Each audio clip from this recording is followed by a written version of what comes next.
How do we know who a particular individual, hero, god, whoever is on a Greek vase? Well, there are ways to work this out. Here are a few. Perhaps the easiest way is when we have their names written next to them. This is a vase which dates to about 580 BC and is about the marriage between Peleus and Thetis, the parents of Achilles. And on it there are a number of individuals at the wedding, the big and the famous. And here we have three of them. You can see these are nymphs above me because you've got the word above them. And then you've got Themis, obviously pretty important. And then that character over there is Chiron, who you'd expect to be there. After all, he was a tutor of Achilles. Another way is when we have a scene which is something famous from myth.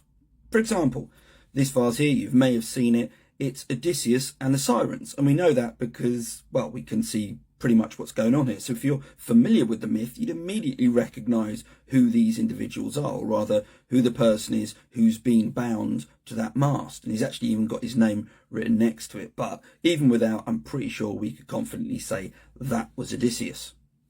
But you may ask, what if we don't have a scene that's immediately recognisable, a sort of mythological giveaway, or we don't have names of an individual to tell us who that is? Well, then we have to rely on other clues. In this instance here, we've got Hecate, a goddess, who's identifiable largely because she's holding torches. Torches were strongly associated with her. And we'd also kind of work out that this individual was pretty important because in the original, when this had been first made, she had been covered in gold foil, so she needed to be someone important, i.e. a goddess, and let's face it, Hecate was pretty important.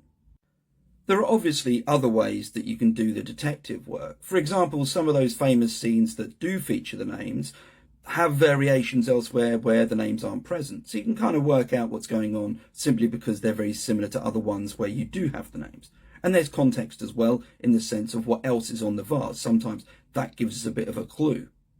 Finally, and one really important point, not every scene on a Greek vase was of a deity or a mythological event or that kind of a thing. Sometimes it's just the ordinary, it's just the sort of mundane, the average, the everyday. And in fact, I prefer those because that offers me the chance to see what Greek artists were putting on their vases that other people would recognise as what you'd see generally. In a way, it gives us a sort of window into the everyday lives of the ancient Greeks.